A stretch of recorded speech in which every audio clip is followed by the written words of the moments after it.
ৰাজ্যত অন্ত পৰিল গণতন্ত্ৰৰ মহোৎসৱৰ তৃতীয় পৰ্যায়ৰ নিৰ্বাচনত 4 সমষ্টিত ভোটগ্ৰহণ সম্পন্ন গুৱাহাটী বৰপেটা ধুবুৰী আৰু কোকৰাঝাৰৰ মুঠ 47 গৰাকী প্ৰাৰ্থীৰ ভাগ্যবন্দী হল ইভিএমত মঙলবাৰে পুৱা 7 বজাৰ পৰাই পছন্দৰ প্ৰাৰ্থীগৰাকীৰ সপক্ষত ভোটদান কৰিবলৈ দীঘলীয়া শাৰী ভোটাৰৰ কিনকিনিয়া বৰষুণৰ মাজতে 4টা সমষ্টিৰ ভোটাৰে সাব্যস্ত কৰিলে গণতান্ত্ৰিক অধিকাৰ মুঠ 9516টা ভোট কেন্দ্ৰত কটকটীয়া নিৰাপত্তা বেষ্টনীৰ মাজত সম্পন্ন হল ভোটদান ঠায়ে ঠায়ে ইভিএম বিকল ভোটাৰ তালিকাৰ পৰা ৰহস্যজনকভাৱে বহু ভোটাৰৰ নাম কৰ্তন আদি কেতবোৰ বিক্ষিপ্ত ঘটনাৰ পৰা পূৰ্বৰ 2টা পৰ্যায়ৰ দৰেই তৃতীয় পৰ্যায়ৰ নিৰ্বাচনো মুক্ত নহল গুৱাহাটীৰ 8 গৰাকী প্ৰাৰ্থীৰ ভিতৰত আটাইতকৈ চৰ্চাত থকা বিজেপিৰ বিজুলী কলিতা মেধি আৰু কংগ্ৰেছৰ মীৰা বৰঠাকুৰ গোস্বামীয়ে সপৰিয়ালে পুৱাৰ ভাগতেই নিজ নিজ ভোট কেন্দ্ৰত সাব্যস্ত কৰিলে ভোটাধিকাৰ ভোটদানৰ পাছতেই 2 গৰাকী প্ৰাৰ্থীক দেখা গ'ল প্ৰবল আত্মবিশ্বাসী ৰূপত কামাখ্যা মন্দিৰ গ'লো মা কামাখ্যাৰ আশীৰ্বাদ ল'লো মা বগলাৰ আশীৰ্বাদ ল'লো যোৱাকালি ৰাতি আজি এতিয়া হনুমান বাবা বজৰংবলীৰ আশীৰ্বাদ ল'লো যিহেতু আজি মঙলবাৰ আৰু তাৰপিছত উগ্ৰতৰা মন্দিৰলৈ গ'লো মাৰ আশীৰ্বাদ ল'লো আৰু নিজৰ ভোটটো আজি প্ৰথমবাৰ নিজক দিবলৈ ওলাই আহিছোঁ আৰু সকলোতকৈ ডাঙৰ কথা বেছি ভাল লাগিছে যে মোৰ ল'ৰাই প্ৰথম ভোট দিব আৰু প্ৰথম ভোটটো সি মাকক দিব আজি মই ভোট দিছোঁ খুব ভাল লাগিছে যে ইমান দিন আমি একদম পুৰা পৰীক্ষাত পঢ়িছোঁ আৰু পৰীক্ষা দিয়া নিচাকে পৰীক্ষাত পঢ়িছোঁ আজি পৰীক্ষা দিছোঁ গতিকে আশাবাদী ভাল নম্বৰ পাম বুলি আশা আছে আশা নাথাকিলে মানুহ কেনেকৈ জীয়াই থাকিব আশা আছে যে ভালেই হ'ব বুলি আশা কৰিছোঁ কষ্টও কৰিছোঁ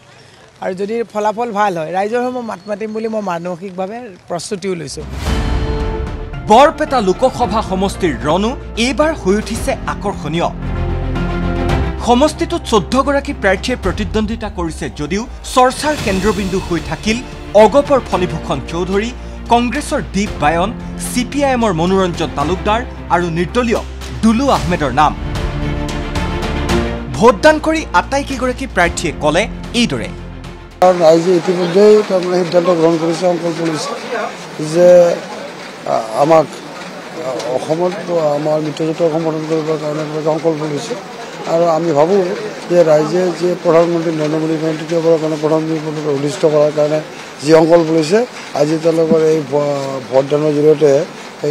তেওঁলোকে সাব্যস্ত কৰিব বা তেওঁলোকে নিশ্চিত কৰিব এটা বিজেপি লেড অগপ কেম্প ফণীভূষণ চৌধুৰী আৰু মই আছোঁ ইয়াতে মূল প্ৰতিদ্বন্দ্বিতাটো আমাৰ দুইজনৰ মাজতে হ'ব বৰপেটা লোকসভাতে এই প্ৰতিদ্বন্দ্বিতাটো হ'ব দেখা যাওক 4 জুন তাৰিখে কি ওলাই আহে কংগ্ৰেছ ফেক্টৰত নাই কংগ্ৰেছক আমি ফেক্টৰ বুলি জানো কংগ্ৰেছে ক'ত হিন্দু অঞ্চলত কেম্পেইন কৰিছে মোক কওকচোন আপোনালোকৰ ইনফৰমেশ্যন মতে হিন্দু অঞ্চলত মিটিং কৰিছে নেকি তেওঁলোকে মুছলমানৰ মাজে মাজে ঘূৰি ফুৰিছে আজি আপোনাৰ এই ND24 চেনেলৰ জৰিয়তে সমগ্ৰ অসমৰ ৰাজ্যক সাক্ষী কৰি মই এটা কথা জনাব বিচাৰিছোঁ যে মূল যুঁজখন কিন্তু দুলু আহমেদ আৰু ফণীভূষণৰ মাজত হ'ব যদি দুলু আহমেদ মূল যুঁজৰ পৰা আঁতৰি যায় অহা 4 তাৰিখে মই ৰাজনীতি ত্যাগ কৰিম বুলি ৰাজহুৱাকৈ ঘোষণা কৰিম 13 গৰাকী প্ৰাৰ্থীয়ে প্ৰতিদ্বন্দ্বিতা কৰা ধুবুৰীৰ ৰণখনো এইবাৰ থাকিল চৰ্চাত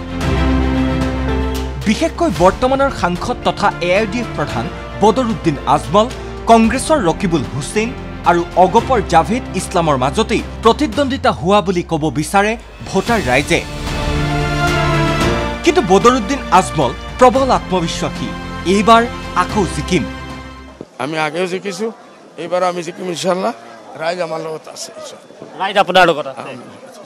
মোৰ তো 3বাৰত তজৰবা আছে মই 3বাৰ জিকিছোঁ তেখেত একবাৰো জিকা নাই প্ৰথমবাৰ কৈ আছে মতলব ডাউটফুল আছে তেখেতৰ মোৰতো 100% কনফাৰ্ম আছে এইটো মোৰ বাৰী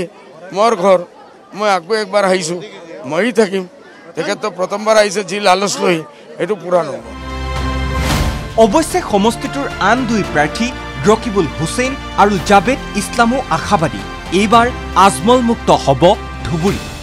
তেওঁলোকে মোক আক্ৰমণ কৰিছে তেওঁলোকৰ আক্ৰমণবিলাক দেখি মই পঠিয়ন গৈছোঁ যে ৰাইজ তেওঁলোকৰ লগত নাই নহ'লে মোক খাই দিব দাঁত নাইকিয়া হ'ব বিভিন্ন ধৰণৰ কথা বতৰা কৈছে ভগৱান আল্লাই তেওঁলোকক সুমতি দিয়ক হাৰা জিকা আছে তেওঁলোকে হাৰিছে আৰু সেইটো লৈ ইমান কি কথা আছে ৰাইজে এইবাৰ স্বতঃস্ফূৰ্তভাৱে আগুৱাই আহিছে 11খন সমষ্টিৰ পৰা ভাল খবৰ পাই আছোঁ যিখিনি এক্সপেক্ট কৰা হৈছিল আশা কৰা হৈছিল তাতকৈ যথেষ্ট বেছি ভাল খবৰ পাই আছোঁ গতিকে বেছি ভাল লাগি আছে প্ৰতিকূল বতৰৰ মাজতেই কোকৰাঝাৰ সমষ্টিটো ৰাইজে সাব্যস্ত কৰিলে ভোটাধিকাৰ 12গৰাকী প্ৰাৰ্থী থকা সমষ্টিটোত এইবাৰ কোনে মাৰিব সেই হাঁহি ভোটাধিকাৰ সাব্যস্ত কৰি মূল প্ৰতিদ্বন্দ্বী ইউপিপিএলৰ জয়ন্ত বসুমতাৰী আৰু বিপিএফৰ খাম্ফা বৰগয়াৰীয়ে ক'লে এই মতৰ আমাৰ তিনিটা দলৰ ব্ৰহ্মা বিষ্ণু মহেশ্বৰ বুলি ক'ব লাগিব তিনিটা শক্তিয়ে য'ত লগ লাগিছে তাত কোনো এটা শক্তিয়ে তাক ভৰাফুট কৰিব পৰা কোনো এটা শক্তি নাই সেইকাৰণে 70% বা তাতকৈ বেছি ভোটদান আমিহে পাম 70% গাঁওবাসীয়ে আমাকে ভোট দিব নাঙলত ইউনিয়ন আজিৰ দিনটো স্তব্ধ হৈ গৈছে তেনেকুৱা চৰকাৰ আমাক নালাগে ইয়াৰ কাৰণে সমূহ ৰাইজে দলে বলে নাঙলত যেন ভোট দিয়ে এইটোকে মই কামনা কৰিছোঁ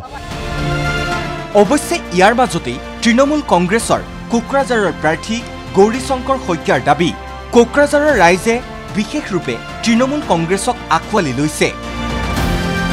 একেই আশা কংগ্ৰেছ প্ৰাৰ্থী গৰ্জন মুছাহাৰীৰো বিকল্প বিচাৰিছে হাগ্ৰামাৰ সত্ৰ বিচাৰ শাসনৰ অপশাসন বিকল্প বিচাৰিছে বিজেপি ইউপিপিএলৰ আৰু যিটো নৱহৰিণাৰ জেএছপি আছে জেএছপিৰ বিকল্প বিচাৰিছে আৰু বিকল্প হিচাপে তেওঁলোকে বিচাৰি পাইছে মোক ইণ্ডিয়া চৰকাৰ অল ইণ্ডিয়া চৰকাৰে আহিব ইণ্ডিয়া এলায়েন্সৰ কংগ্ৰেছ নেতৃত্বত এইবাৰ আমি চৰকাৰ বনাম সেইটো একেবাৰে 100% প্ৰায় 1.5 মাহৰো অধিক সময় নিৰ্বাচনী বতাহে ৰাজ্যৰ পৰিৱেশ গৰম কৰি আছিল যদিও সেয়া এতিয়া নিজম পৰিল এতিয়া সকলোৰে অপেক্ষা 4 জুনলৈ কাৰ কপাল ফুলিব কোন দিল্লীলৈ যাব তাক লৈ চলিব শিবিৰে শিবিৰে অংক আৰু হিচাপ নিকাচ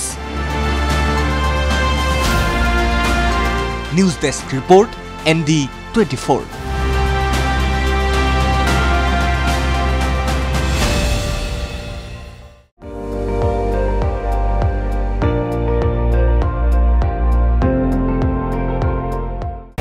আপুনি চাই আছে ND24